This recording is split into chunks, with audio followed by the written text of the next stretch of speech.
உங்களுடைய பேர் என்னங்க? எங்கிருந்து வரீங்க? என்ன தரவரிசைன்னு என்ன துறை எடுத்தீங்க? சார் என்னோட பேர் எம் மூர்த்தி. நான் தருமபுரி டிஸ்ட்ரிக்ட்லேருந்து வரேன்.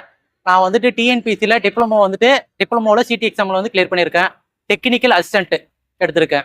அன்புறவுகளுக்கு வணக்கம். எங்களுடைய சாரல் டாக்ஸ் யூடியூப் சேனலுக்கு இவ்வளவு நாட்கள் நீங்கள் கொடுத்த ஆதரவுக்கு மிக்க நன்றி. எங்களுடைய அடுத்த கட்ட பயணத்திற்கும் அடுத்த கட்ட வளர்ச்சிக்கும் உங்களால் முடிந்த ஆதரவை அளியுங்கள். என்ன படிச்சிருக்கீங்க சார்? நான் வந்துட்டு டிப்ளமோ முடிச்சிருக்கேன் சார். இப்போ வந்து பிஇ வந்து கர்சல் போகலான்னு இது போட்டிருக்கேன் சார். ஓகேங்க. எப்போ கல்லூரி முடிச்சிங்க? எப்போ படிக்க நான் 2020 முடித்தேன். அப்புறம் 1 இயர் வந்து கொரோனாலே போயிடுச்சு. 2021 ஸ்டார்ட் பண்ணி இன்னைக்கு வரைக்கும் 5 இயர்ஸ் ஆயிருக்கு. 5 இயர்ஸ் தான் நான் டிஎன்பிசி, எஸ்எஸ்சி, ஆர்ஆர்பி எல்லாமே கண்டக்ட் பண்ணிட்டேன். இது எல்லாமே இப்போ படிச்சுட்டு தான் வந்துட்டு இருக்கேன். இது இந்த எக்ஸாமுக்கு டெக்னிக்கல் அசிஸ்டன்ட்டுக்கு எந்த மாதிரி ப்ரிப்பேர் பண்ணணும் அதை பற்றி? அதாவது நான் வந்து இதோட 2வது டைம் எழுதுறேன் டெக்னிக்கல் அசிஸ்டன்ட். நான் ஃபர்ஸ்ட் டைம் ப்ரிப்பேர் பண்ணது வந்து டிப்ளமோட காலேஜ் புக்ஸ் தான் ப்ரிப்பேர் பண்ணேன். வேற எந்த மெட்டீரியல் எதுவுமே வாங்கல. நான் போன டைமே கம்யூனல் ரேங்க்ல 2nd ரேங்க். போன டைம் எனக்கு இது என்னோட கேட்டகரியில இது கிடைக்காதனால எனக்கு வந்து போஸ்டிங் கிடைக்கல. இந்த வாட்டி எந்த மாதிரி ப்ரிப்பேர் பண்ணீங்க? இந்த டைமும் அதே ஸ்ட்ராட்டஜி தான் ஃபாலோ பண்ணேன். ஆனா கொஞ்சம் இது அன்வான்ட் மெட்டீரியல்ஸ், அதாவது இன்டர்நெட்ல இருந்து சில இது சோர்ஸஸ்லாம் டெவலப் பண்ணி படித்தேன். 10 யூனிட்ஸ் இருக்கு. எந்தெந்த யூனிட்? 10 யூனிட்ஸ்ல மேக்ஸிமம் 25 மார்க் வந்துட்டு 4 சப்ஜெக்ட் படிச்சா போதும். அதாவது மேக்ஸிமம் 100 மார்க் கவர் ஆகுது. ஓகே, அந்த யூனிட்ஸ் மட்டும் படிச்சா போதும். என்ன சோர்ஸ்ல படிச்சீங்க சார்? என்ன புக்ஸ்ல படிச்சீங்க நீங்க? நான் வந்துட்டு டிப்ளமோல எம்ஸ்கீம் வந்து மேக்ஸிமம் எடுத்துக்கிட்டேன். அதை வேற எடுத்துக்கிட்டீங்கன்னா இது ஐக்கி இன்ஜினியரிங், அதுல இருந்து நீங்க வந்துட்டு சோர்ஸ் அவங்க ஃப்ரீயாவே ப்ரொவைட் பண்றாங்க, அதுலயே படிக்கலாம். இப்போ இது வந்து ப்ராப்ளமேட்டிக்கா இருக்குமா இல்ல தியரியா இருக்குமா இல்ல ரெண்டு? மேக்ஸிமம் தியரியா தான் இருக்கும். அது ஒரு சில எக்ஸாம் மட்டும், அதாவது சர்க்யூட் தியரி மட்டும் தான் தியரியா இருக்கும். மேக்ஸிமம் எல்லாமே தியரியா தான் இருக்கும். ஓகே. இதுல பிஒய்க்யூ எப்படி பார்க்கணும்? அதனால என்ன பெனிஃபிட்? பிஒய்க்யூ வந்துட்டு ஃபர்ஸ்ட் வந்துட்டு நீங்க வந்துட்டு ஃபர்ஸ்ட் நான் எக்ஸாம் எழுதுறப்போ பிஒய்க்யூ பார்த்தா அது மேக்ஸிமம் அதே போல தான் வந்துச்சு. ஆனா இப்போ வந்து டிஎன்பிசி வந்து பேட்டர்ன் மாத்திட்டாங்க. நம்ம அதெல்லாமே இப்போ வந்துட்டு நிறைய இது போட்டிகள் அதிகமாயிருச்சு. கம்பல்சரி நம்ம வந்து எக்ஸ்ட்ரா படிச்சா மட்டும்தான் சீக்கிரம் ஸ்கோர் பண்ண முடியும். ஓகே. இப்போ நான் புதுசா வந்து டிப்ளமோ முடிச்சுட்டு டிஏக்கு படிக்க வரேன்னா எனக்கு என்ன ஆலோசனை சொல்லுவீங்க? நான் எப்படி படிக்க ஸ்டார்ட் பண்ணலாம்? எப்படி படிக்கணும்னு நீங்க சொன்னீங்கன்னா மேக்ஸிமம் நீங்க வந்து போட வேண்டியது ஒரு இன்ஜினியரிங் போட்டுருணும். ஏன்னா டிப்ளமோன்றது நீங்க வந்து டிஏக்கு மட்டும் தான் எலிஜிபிள். ஆனா இன்ஜினியரிங் வச்சிருந்தீங்கன்னா நான் என்ட்ரி போஸ்ட் எலிஜிபிள், இன்ட்ரி போஸ்ட்டுக்கு எலிஜிபிள், நீங்க ஏஇ சிஇ எல்லாத்துக்குமே நீங்க வந்து எலிஜிபிள். இதை நீங்க டிப்ளமோ வச்சிருந்தீங்கன்னா வெறும் டிஏ மட்டும் தான் இது எலிஜிபிள். அதனால மேக்ஸிமம் நீங்க படிக்கிறப்பே இன்ஜினியரிங் போட்டுருங்க. மேக்ஸிமம் டிஎன்பிசியோட இது ஃபார்மேட் தான் ஃபாலோ பண்றாங்க. தமிழ்ல வந்து 40 மார்க் கம்பல்சரி. நீங்க வந்துட்டு இது இன்ஜினியரிங் நீங்க வந்துட்டு சென்டமே போட்டாலும் நீங்க வந்து ஜிஎஸ்எல் கம்பல்சரி 70க்கு மேல இது நீங்க இது ஸ்கோர் பண்ணி ஆகணும். அப்பதான் நீங்க வந்துட்டு இன்ஜினியரிஙங் பேப்பர்ல 200க்கு குறைஞ்சபட்சம் 100 மேல ஸ்கோர் பண்ணி ஆகணும். நீங்க எவ்வளவு கொஸ்டின்ஸ் போட்டீங்க சார்? நான் வந்துட்டு தமிழ்ல 84, ஜிஎஸ்ல வந்துட்டு 71, டெக்னிக்கல் பேப்பர்ல வந்து 110. கொஸ்டின் சொல்றீங்க? கொஸ்டின் மட்டும் சொல்றேன். ஜிஎஸ் பேப்பர் எந்த மாதிரி படிக்கணும் அதை பத்தி சொல்லுங்க சார். ஜிஎஸ் பேப்பர் வந்துட்டு இப்போ ரொம்ப டஃபா கேட்குறாங்க. ஃபர்ஸ்ட்லாம் வந்துட்டு வாட் இஸ் வாட் அது மாதிரி இருந்துச்சு. இப்போ வந்துட்டு எல்லா டிஎன்பிசி பேப்பர்லையுமே ஆப்ஷன் மெத்தடில் கொண்டு வந்துட்டாங்க. நீங்கள் அக்யூரேட்டா படிச்சா மட்டும்தான் எக்ஸாம் வந்து நீங்க அட்டன் பண்ண முடியும். டிஎன்பிசி குரூப் 4ல இருந்து டிஎன்பிசி குரூப் 1 வரைக்கும் எல்லா பேட்டர்னுமே மாத்திட்டாங்க. இப்போ லாஸ்ட் குரூப் 4லாம் பாத்தீங்கன்னா ரொம்ப கஷ்டமா இருந்திருக்கும். அதனால இது அதிக எஃபெக்ட் போட்டா மட்டும்தான் இதுக்கு மேலே கிளியர் பண்ண முடியும். நீங்க எந்தெந்த யூனிட்ஸ்லாம் படிச்சீங்க ஜிஎஸ்?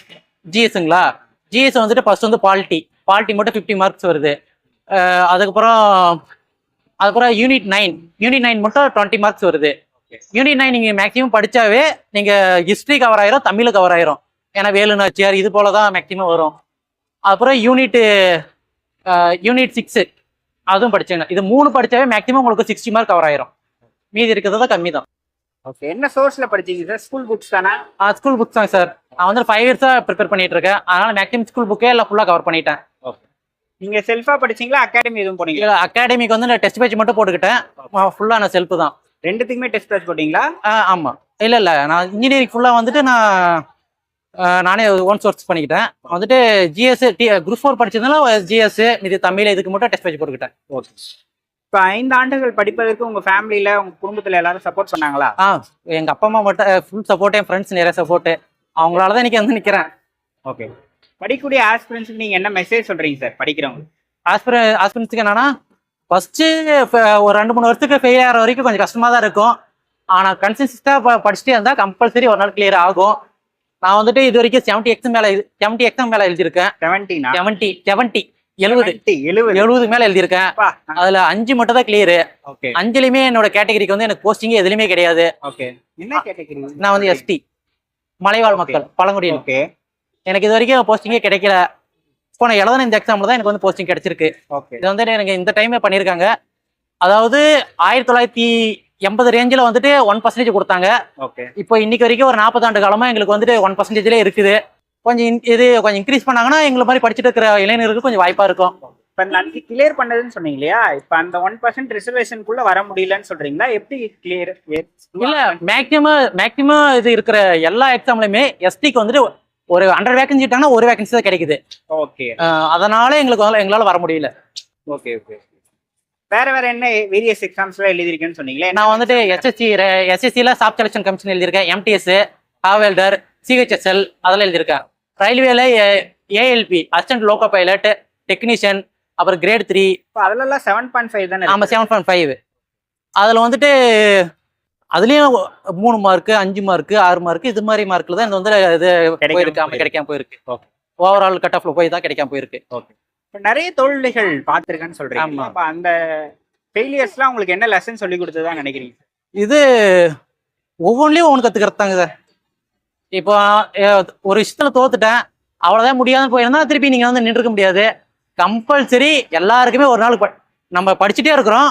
ரெகுலரா ஒரு 5-6 வருஷமோ இல்லை ஒரு 10 வருஷமோ கூட படிக்கிறேன். எத்தனையோ பேர் நான் வந்து 10 வருஷம் 15 வருஷம்லாம் படிக்கிறீங்க பார்த்துருக்கேன். படிச்சு முடிச்சிடும் எப்படி வேலை கிடைக்காம போகும், எப்படி என்ன பாஸ் பண்ணா போகும்? இதுல தோல்வின்றதே கிடையாது. ஒன்னு நம்ம விட்டு விலகிடுவோம், அவ்வளவுதான். இப்போ முதல் 2 நாள் கவுன்சிலிங் முடிஞ்சப்ப எஸ்டில வேகன்சி வந்து 173க்கு மேல இருந்தது, ஃபில் ஆகாம இருந்துச்சு. நிறைய எக்ஸாம்ல பார்க்கும்போது எஸ்டி வேகன்சி ரொம்ப கம்மியா தான் ஃபில் ஆகுது. ஆமா. அப்புறம் உங்களுக்கு கிடைக்கலன்னு சொல்றதுல என்ன முரண் இருக்குன்னு நினைக்கிறீங்க? 1% கொடுத்துருக்காங்க, கிடைக்கல அப்படி சொல்றீங்களா? அதுல ஏதாவது டிஃபிகல்டிஸ் இருக்கா? இல்ல படிக்கிறது ரொம்ப கம்மியான பேர் படிக்கிறாங்களா? இல்ல படிச்சிருவங்க அந்த மார்க் எடுக்க முடியல? என்ன டிஃபிகல்ட்டின்னு நான் கேட்குறேன். என்ன டிஃபிகல்ட்டினா என்னோட பாயிண்ட் ஆஃப் வியூல நான் என்ன சொல்றேன்னா, அதாவது இப்போ படிச்சுட்டு இருக்கவங்களுக்கு, அதாவது நார்மலா காமன் பீப்புள் பொறுத்த வரைக்கும் எல்லாருமே டிகிரி வச்சிருக்காங்க. ஆனா நான் இப்போதான் இது இன்னைக்கு வரைக்கும் இது இண்டிபெண்டன்ட் டே கிடைச்சி இன்னைக்கு வரைக்கும் 70 இயர்ஸ்க்கு மேல ஆயிடுச்சு. இப்போ நெக்ஸ்ட் இந்த வீக் தான் இது இண்டிபெண்டன்ட் டேவே வரப்போகுது. இப்போதான் நான் டிகிரியே முடிக்கிறேன். எங்க வம்சத்திலே யாருமே படிச்சிங்களே இல்லை. அப்போ எங்களுக்கு ஸ்ட்ரகிள் கொஞ்சம் அதிகமாக தான் இருக்கு. அதனால நாங்கள் வந்துட்டு எனக்கு படிச்சு வரதே இப்போதான். அதுலேயும் எங்களுக்கு வந்து வேகன்சி வந்து கம்மியாக இருக்கு. ஆனால் எனக்கு போட்டி போடுறது அதிகம்.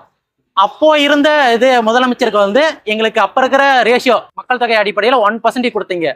இன்னைக்கு இருக்கிற ரேஷியோ பார்த்தீங்கன்னா எங்களுக்கு வந்துட்டு இது எக்கச்சக்கமாக இருக்கு. எங்க டிஸ்ட்ரிக்ட்ல மட்டுமே படிக்கிறீங்க குறைஞ்சபட்சம் என்னோட கேட்டகரி மட்டும் சொன்னாவே 1000க்கு மேல போகுது படிக்கிறாங்க. ஆமா படிக்கிறாங்க. ஆனா அப்படி இருக்கிறப்போ டிஎன்பிஎஸ்சி 1000க்கு மேல டிஎன்பிஎஸ்சி மட்டும் எக்ஸாம்ஸ் கேக்குறேன். கவர்மெண்ட் எக்ஸாம்ஸ்க்குன்னா குறைஞ்சபட்சம் 1 லட்சம் பேர் பாஸ் படிக்கிறாங்க எங்க டிஸ்ட்ரிக்ட்ல மட்டும், எங்க எஸ்டில மட்டும். அப்படின்றப்போ எங்களுக்கு வந்துட்டு ரிசர்வேஷன் அந்த இடத்துல எங்களுக்கு வந்துட்டு 100 பேர்த்துல ஒருத்தருக்கு தான் வேலைன்றப்போ நாங்க 1000 பேர் போட்டிடுறோம். அதனால இன்னைக்கு வரைக்கும் எங்களால முன்னேறி வர முடியாம இருக்கு. கொஞ்சம் ஒரு இன்க்ரீஸ் பண்ணா எங்களுக்கு கொஞ்சம் சந்தோஷமா இருக்கும். ஏன்னா எங்க போட்டி போற எத்தனையோ இளைஞர்களுக்கு வந்து கொஞ்ச மாசம் வேலை கிடைக்கணும் அப்படின்னு இது எங்களுக்கு வாய்ப்பா இருக்கும். பொதுவா இருக்கிறவங்களுக்கு என்ன புரிதல் இருக்குன்னா, இப்ப மலைவாழ் மக்கள்ல குறைவான பேர் தான் படிக்கிறாங்க, அதனாலதான் அதுல வேகன்சியே ஃபில் ஆக மாட்டேங்குது அப்படின்ற ஒரு புரிதல் இருக்கு. அந்த மாதிரி கிடையாது, நிறைய பேர் படிக்கிறாங்க. நிறைய பேர் படிக்கிறாங்க, ஆனாலும் ஃபில் ஆகல. ஆமா, ஃபில் ஆகல. அப்படியே ஃபில் ஆகி போனாலும் எங்களுக்கு அதனை பினான்சியல் இதை வந்துட்டு எங்களால் இப்போ வரைக்கும் சரி கட்ட முடியல. இன்னைக்கு வந்துட்டு எங்களோட சென்னையில வந்து பேசிக் சேலரி வந்து 20 to 25K இருக்கு. நீங்க இன்னைக்கு வரைக்கும் பேசிக் சேலரி வெறும் 3000 இருந்து 5000 வரைக்கும் தான் இருக்குது. அதாவது எங்களோட அப்பா அம்மா பொறுத்த வரைக்கும். எங்களை பொறுத்த வரைக்கும் 10,000 தான் பேசிக்கே. அப்ப எங்களால பினான்சியலாவும் படிக்கிறதுக்கு எங்களால ஸ்ட்ராங்கா இருக்க முடியல. நாங்க வந்துட்டு எல்லா ஸ்ட்ரகிளும் ஃபேஸ் பண்ணி தான் படிச்சு ஆகணும். அது படிச்சுட்டு அதுக்கப்புறமா நாங்க வந்தாலுமே எங்களுக்கு இந்த கடைசியில நிக்கிறது ரிசர்வேஷன்ல தான். ரிசர்வேஷன் எங்களுக்கு வந்து கொடுத்ததுல மிகப்பெரிய ஆயுதம். அது கிடைச்சுமே எங்களால வர முடியலன்ற ஒரு ஆதங்கம் தான் எங்களால. இப்போ உங்களுடைய ஊர்ல வசதிகள்லாம் வந்திருக்குங்களா? பஸ் வசதி இப்போ எல்லாமே டெவலப் ஆயிருக்கு. செல்போன் டவர்லாம் இருக்கு. அதுல எல்லாமே டெவலப் ஆயிருக்கு. படிப்பதற்கான சூழ்நிலை இருக்கு. ஆமா, எல்லாம் சூழ்நிலை இருக்கு. படிக்கிறதுக்கு நிறைய பேர் ஆர்வமா இருக்காங்க. இன்னும் கொஞ்சம் இவங்க ரிசர்வேஷன் கொடுத்து கொஞ்சம் நம்பிக்கை கொடுத்தா எல்லாருமே போட்டி போட்டு எல்லாருமே வரதுக்கான வாய்ப்பு இருக்கு. அப்புறம் இன்னொரு என்னோட வேண்டுகோள், எல்லாருமே டிஎன்பிசி, ரயில்வே, எஸ்எஸ்சி இதை மட்டுமே நம்ம நம்பி இருக்கிறோம். நாங்க வந்துட்டு மேக்சிமம் எங்க நிறைய பேர் படிச்சு முடிச்ச எல்லா பசங்களுமே அதர் கம்பெனிக்கு தான் வேலைக்கு போறாங்க. அந்த கம்பெனில ப்ரொடக்ஷன் பாத்தீங்கன்னா காரோ இல்ல பைக்கோ இல்ல ஒரு மெட்டல் ஐட்டமோ தான் பண்ணுது. யாரோ ஒருத்தர் யூஸ் பண்ற காருக்காகவோ யாரோ யூஸ் பண்ற பைக்காகவோ நாங்க ஏன் ஒர்க் பண்ணோம்? அதுக்கு கவர்மெண்ட் வந்துட்டு இது பிரைவேட் செக்டார் ஃபுல்லாக கவர்மெண்ட் ஒர்க்காக அறிவிச்சு பேசிக் சேலரி எல்லாத்துக்குமே 15லேருந்து 20 கொடுத்தாங்கன்னா அதுக்கு ஒரு எக்ஸாம் வச்சு படிச்சாங்கன்னா எல்லாமே கவர்மெண்ட் வேலையாக்கினா எங்களுக்கு இன்னும் பெனிஃபிட்டாக இருக்கும். ஏன்னா ஒரு இளைஞர்களுக்கு வந்து நிறைய பேத்துக்கு வேலைகள் எல்லாம் கிடைக்குது, வேலை இல்லாமல் சுற்றிட்டு இருக்காங்க. அது பிரைவேட் வேலையாக இருந்தாலும் ஓகே, அதுமே கவர்மெண்ட் ஜாப்பாக மாறி கவர்மெண்ட் சேலரி வந்துச்சுன்னா கம்பல்சரி எல்லாருமே அந்தந்த ஊரில் வேலை கிடைக்கும். என்னோட பேசிக் என்ன கேட்குறேன்னா வேளாண் சார்ந்த தொழில்களை வந்து அமைக்கணும்னு நான் கேட்குறேன். ஏன்னா இன்னைக்கு வந்துட்டு நம்மளோட தமிழ்நாட்டில் வந்து 58% நம்ம வந்துட்டு ஃபர்ஸ்ட் செக்டார், செகண்ட் வந்துட்டு இது இண்டஸ்ட்ரியல், தேர்டு வந்துட்டு இது சேவை சர்வீஸ், இப்படிதான் நம்ம வந்துட்டு மார்ஜின் பண்ணியிருக்கோம். ஆனால் இப்போ அப்படியே ஆப்போசிட்டாக இருக்கு. ஃபர்ஸ்ட் வந்து சேவை, அதாவது சர்வீஸ், செகண்ட் வந்து இண்டஸ்ட்ரி, தேர்டு தான் இது வேளாண்மை வருது. அப்போ 58% வச்சிருக்க நாம ஏன் வேளாண்மை சார்ந்த தொழிற்சாலைகளை உருவாக்கி அதை கவர்மெண்ட் கீழே கொண்டு வந்து கவர்மெண்ட் மூலியமா எல்லாருக்குமே கவர்மெண்ட் வேலையை கொடுத்தா கம்பல்சரி வீட்டுக்கு கொடுத்துட்டு பயனடைவாங்க. எனக்கு ஒரே இதுதான், இலவசம் தவிர்க்கணும். இந்த மாசம் அமௌண்ட் போறது நல்ல ஸ்கீம் தான், இல்லைன்னு சொல்ல. அது வந்துட்டு ஒரு 1000 ரூபாயோ ஒரு 2000 ரூபாயோ வாங்கிட்டோம்னா அது அதோட முடிஞ்சிருது. ஆனா ஒரு வீட்டுக்கு ஒருத்தருக்கு வேலை கொடுத்தீங்கன்னா அவங்களோட இது தலைமுறையே வாழ்க்கை இது ஃபுல்லா வாழலாம். அதனால எல்லாருக்குமே கவர்மெண்ட் இது வேலை இது வர மாதிரி பண்ணா இந்த கவர்மெண்ட் முடிவு எடுத்தா எனக்கு கொஞ்சம் சந்தோஷமா இருக்கும். ரொம்ப நன்றி. All the best. Thank you. Thank you.